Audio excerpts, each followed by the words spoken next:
In Trump's maiden speech to the United Nations General Assembly, he stated that the U.S. would be forced to destroy North Korea in the event that our allies or ourselves found um, their self on the receiving end of an attack from North Korea.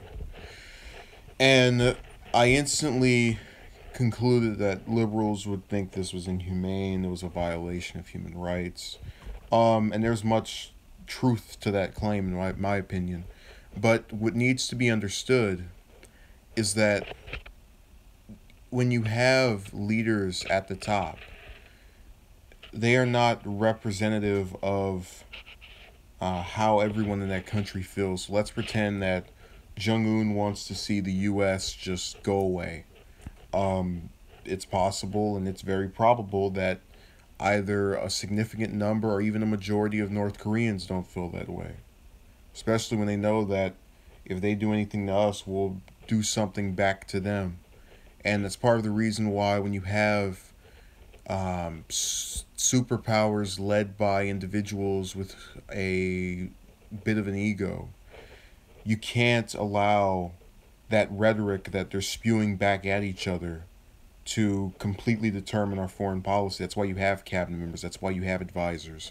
Various people that try to either calm down or mediate the situation.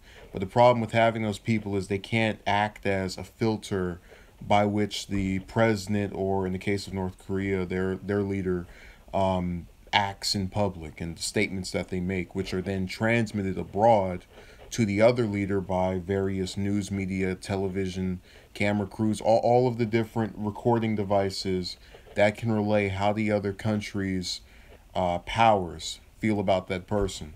Now, this is probably Trump's most assertive comment about North Korea, but I still have a hard time believing we're actually going to see some drawn out military assault. And the reason for that is while Jong Un has stated various bold and tough things, you have to understand he is not so egotistical. He's not aware of the massive disadvantage that he would find himself in going against the U.S. And also, let me spell this out. Even though I think the U.S. would, by definition, prevail in a war with North Korea due to our size, I still don't think you can classify it as a win because you'll still have casualties, you'll still have individuals dying over something that can be prevented. There is no reason to go to war with that country other than the leader said something our leader didn't like, and that's about it. So this could still happen, but it won't be due to the fact that people were so patriotic and willing to go to war over the comments that were made. You like you said, yeah. There's no VVS Diamonds. There's no way of winning a war without having some casualties and body bags. Now, if you look at the Civil War, that was over the issue of slavery, human rights, particularly with individuals within the U.S. There you could make the argument that had to happen. There you could make the argument that it was worth the risk and the various implications that resulted from it existing. Americans domestically are not impacted by this in any positive way. Whose rights are we fighting for in doing this? The people of North Korea? Again, this is the American president. But see, you'll have a lot of individuals in public office that will say, "Oh, well, you're trying to ignore the plight of the people over there and their inability to have freedom of speech or various other privileges that we have here that are taken away from them there." Well, no, I'm not saying that it's good that's happening over there, but when you're talking about having body bags pile up due to comments that two people who will never step foot on the battlefield made to each other, then there's a problem.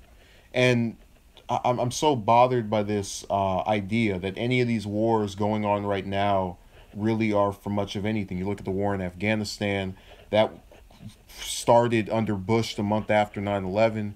It persisted under Obama for his 8 years. Now it's the longest war in American history. Trump's keeping it up. and ask yourself, what has that done? It hasn't stopped terrorism. We're still having terrorists come over here. Look at the Boston bombing, the Orlando nightclub shooting, the San Bernardino attack, various incidents that continue to persist over here that you have to ask yourself, what is being done in the way of our national government, particularly the person who's in office, to quell this? And the answer is nothing. The reason the answer is nothing is because that person knows they will in no significant way be impacted by any event that goes down which results in numerous casualties of what one would classify as normal Americans. So Trump knows that if there is, some drone strike and 3 Americans die over in Afghan, that's not a member of his family. That's not someone that, he feels the need to protect especially.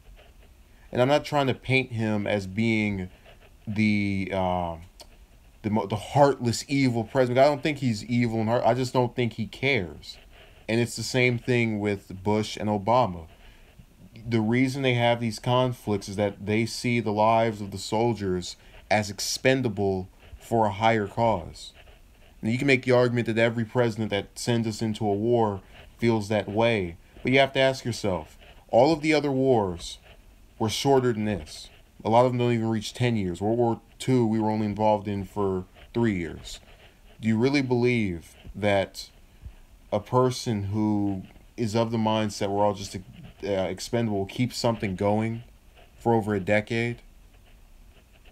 And I'm trying to get people to realize when they get mad over you saying something about one of the more recent presidents or just anything, any person in political office, that's not going to make a difference in relation to yourself.